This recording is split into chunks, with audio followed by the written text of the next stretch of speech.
my pick of the week. So it is a new crime documentary on Netflix. Athletea refers to Maggie Nichols, who is a USA Gymnastics athlete who reported sexual abuse to USA Gymnastics, and they basically did nothing about it. So the documentary chronicles a man named Larry Nassar in part, and if you guys remember, this was like a pretty big story back in the day, and it kind of came out of nowhere. I think gymnastics is just one of those sports like we watch on television like every 4 years, and that's it. Like I don't think about it any further than that. And you kind of sit there watching it in awe. Like you watch these little girls like flip, and you're like, oh, you're holding your breath. You're like, oh girl, I hope you land straight. And that's it, and we can see they work very hard, but beyond that, it's not really a sport we think about too often. So the documentary chronicles not only Larry Nassar, but also just what is gymnastics culture, like what goes into creating these kind of like Olympic gold medalists. And if you remember briefly Larry Nassar, you might not remember the name, but a few years ago, a huge story came out that this doctor, the head doctor of USA Gymnastics, was a sexual predator, and he had molested and assaulted thousands of girls. And it was all over the news, especially there was one particular moment that stuck out in my mind where you had victims reading, because at the end of a case, if you're found guilty, if the perpetrator is found guilty, you as a victim have the right to kind of get up and tell your story. And so I just remember all these girls reading out their statements, and there must have been over 100 girls. And so this is the backstory to that. So the way the story started is it takes place in Indianapolis. Indianapolis is pretty much a farm town, and USA Gymnastics it's there. It's kind of the definition of hiding in plain sight. There was a reporter there that was reporting on sexual abuse, specifically in schools, and why is it that like schools don't report to the police once there are complaints made. And this is true for a lot of institutions. Like by now we're familiar with the dreaded campus security. So a lot of institutions, they are required by law to report to the police if someone does come up with a complaint, but sadly 9 times out of 10 that never happens. And so while this reporter was investigating public schools, somebody suggested that she look into USA Gymnastics in Indianapolis and investigate how they handle sexual abuse claims. And so that's what got the ball rolling. And they found that not only is sexual abuse prevalent, but it seems like USA Gymnastics is like a breeding ground for sexual predators. It's like, for some reason, this turns into like the Catholic Church. Not only is there like a high number in terms of concentration of predators, and they cover it up.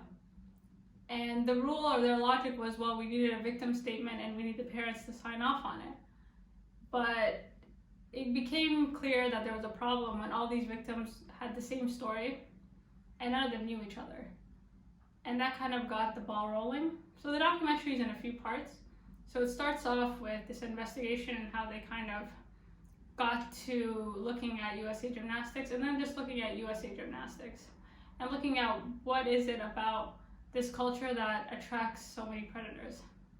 And what they go through, my favorite part of the documentary is that they kind of go through the history of gymnastics and why is it that they're such young girls. Because the sport is pretty intense for 2 reasons. One, you have such a short amount of time to get into the sport, and second, you have such a short amount of time to become great at the sport. And all this is done between the ages of 6 to 14. So the documentary kind of chronicles this, and it was saying how before the 60s, gymnastics was pretty much an average sport. Like they were adults, they were women, and they showed old tapes, and the athletes, they looked like grown women. And then along the way in the 70s, a 14-year-old won a gold medal, and that pretty much changed everything. And after this young child won, every other kid around the world wanted to be a gymnast. And the thing with US like sports is that if you're not good, you don't get money. And prior to this kind of revelation that you can't have 14-year-olds winning gold medals, USA Gymnastics was pretty average. Apparently they were cruel, but just very bad at their jobs. Like this just was not their sport. And you don't get funding unless you're good at a sport. You can't get co-cads, there's no money in it.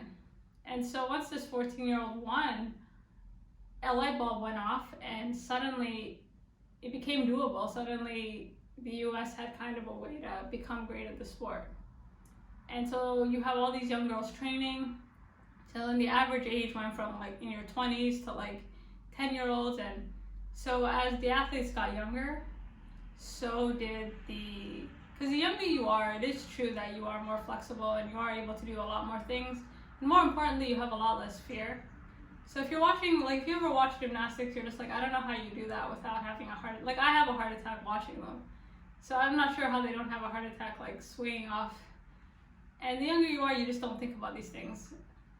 And somewhere along the way, they kind of chronicle like the old Soviet Union, and two of the most prominent, or a few of the most prominent gymnastic coaches essentially like defected to the US and started their regime, or started to build a new kind of team in the US. And the way they did that was by recruiting very young girls. And any girl or any boy watching this, like you join sports, yes, in part like it's nice to win. It's also like a way to make friends and, you know, gets extracurriculars out. Like you don't expect when you join your local soccer team to go off and play FIFA, or you don't really expect to become an Olympic gold medalist. And gymnastics just became, just overnight, like it was possible. So now you had a lot of young girls surrounded by adults telling them what to do. And the thing is, anyone, even in just like high school sports, like even if you're really bad at sports, like there's a lot of pressure. But the pressure is not it's not linked to your career. You're not like having a heart attack if you lose. Now, when you're trying to become an Olympic gold medalist and you're trying to do that by the age of 14 and you're surrounded by adults, the chances are you're probably not going to say anything and you're less likely to complain because you feel like you're lucky to be there. And young girls, I'm probably generalizing, but we're more agreeable and we're very eager to please, especially at a young age. Like you want to get the green light, like you're doing well, you're doing good. And so this is probably the worst age to be kind of autonomous and kind of left alone in a very highly competitive environment. On top of that, with adults who don't really know how to motivate anyone besides telling them how awful you are. And there's a fine line between kind of cruelty for motivation and then telling young girls like, you had your period, you're not training hard enough, your ankle hurts, that's your problem. Like it just became, so overnight, it just, like these athletes went from being human beings to, it just became an assembly line of athletes. Like you have all these little girls training and you just kind of pick the best ones. That's how they describe it. You're just kind of selecting the best ones and you're seeing, you have your pick of the litter. And it becomes literally like you're moving cars, but you're moving people. And once you've kind of reached the peak of your career, thank you, goodbye, and then you're kind of on your way. And the sad part is, even if you are a very good athlete, unless you make it to the Olympics, you're pretty much seen as like a failure, which is really unacceptable. And it's not really a norm I've ever thought about. Like, yes, they do strike me as young. When you're watching it, you're like, wow, like you're pretty young to be an Olympic athlete, but it didn't strike me as, like there's a lot of gymnasts, the US team is maybe 9 people, but the idea being that if you have a short amount of time to get very good and you have a short amount of time to make the team, if you don't make the team, then you just wasted, 14 years of your life. And that's kind of how it's pitched. And it's really aggressive and it's really mean, and these girls don't say anything because you're just holding your breath. And the less you say, the more you're rewarded. And that's the first part of the documentary, just kind of looking at why is it that particularly predatory adults were attracted to gymnastics. And that's because you have a bunch of little girls who aren't going to say shit. Like they're just not going to say anything. And your whole life depends on it. Like this is it. And so that's the first part of it. And then finally they get to Larry Nassar, and he is basically the Harvey Weinstein of gymnastics. He's a doctor, he's the head doctor, and anyone who's joined a sports team, like there is you find solace within each other. And if your coach is mean and everybody's kind of on you, you're less likely to open up. Like coaches don't really care about your exams or like your feelings or your broken legs. And this Larry Nassar was described as like a really nice guy. He, upon arrest, was actually running for school board. Like, he was really respected, highly educated young man, and he's been on the team for a very long time and seems to have molested anyone he could get his hands on. And the issue, I like how they didn't focus the whole thing on him, just because it kind of shows like, yes, he was a problem, but what about all these other people that knew about him or had rumors about him and did nothing about him? And it's not just him. It seems like a lot of the athletes described how predators were just literally everywhere you look. And predators cover for other predators. And he made it, 2 decades, and he got away with it. And even upon retirement, they were saying, well, this had nothing to do with it. And you're looking at his crimes and you're looking at the amount of kind of evidence against him, and you're kind of shocked. And so the documentary kind of ends with him, but it is mostly focused on gymnastics and the culture behind why is it that these athletes are so young, and why is it that it attracts so many predators?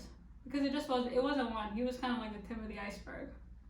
And I think this is a good documentary for people who don't know anything about gymnastics. And I think it's a good documentary for people who watch these sports, especially sports with really young people, and you kind of wonder, you're like, I hope they're okay.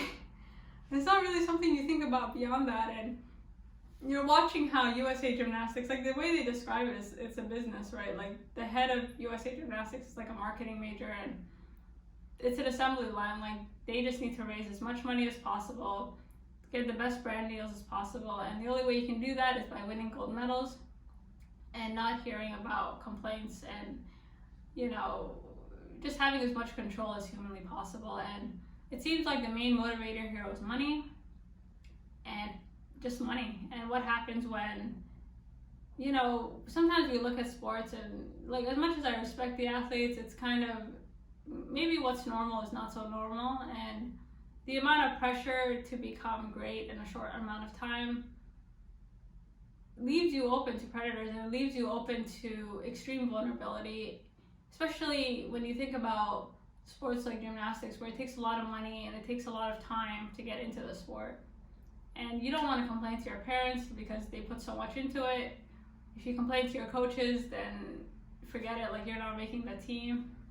And there's one scene in the documentary where athlete A, Maggie Nichols, is basically, she didn't make the national team. And you kind of wonder why that is. And it's probably because she complained, to be honest.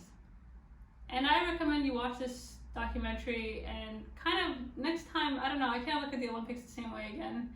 And I can't really look at, it is a bit scary, because if you're a parent, of course, like, your child made it and everyone's telling you your kid has potential to be the best of the best, and I would not think twice to leave my kid alone at USA Gymnastics. Like, you think, oh, here's an organization with history and they'll take care of my kid and everything will be fine, and little do you know, you're kind of throwing them to the wolves. And it's kind of scary, and you kind of think, okay, well, the way this documentary is framed, it helps you understand the root causes and why it was able to kind of get away with murder for a really long period of time. So I recommend you watch it. I watched it twice now because I was shocked. And it just goes to show, like, predators hide in plain sight, and you never really know what's going on with people, and just the enormous pressure that people are under to win. And that's, winning this whole like winning culture, and you have to be number one, and if you're not number one, then you're a failure. And there's a bit at the end where athlete A, so Maggie Nichols, like, she goes on to continue gymnastics at the college level, and she's incredibly successful. And this is the kind of mentality that makes people quit. Like, you don't join gymnastics or you don't join sports because, oh yeah, like, I want to win a gold medal. Like, it would be nice, but I don't ever recall joining a team thinking I'm going to go off and win an Olympic gold medal. Like, you join for fun, and if you get great, you get great, but if you don't, like, you can still continue it. And when you have predators or you have a culture that's telling you you're a loser if you don't become great fast, and on top of that, if you complain, you're just kind of derailing your own career. It kind of turns you off the whole sport. You know, she, like watching Athlete A or Maggie Nichols, like I'm glad she didn't quit. And you have to think, like, this is the type of thing that destroys people, because, you know, you end up quitting the sport, you end up quitting the thing that you love, and you end up kind of putting it on and it just ruins your life. And that's something to think about. So take a look, let me know what you think. If you have watched it, comment. If you haven't, go watch it. Thanks, and if there's anything you want me to look at, let me know. Until next time, goodbye.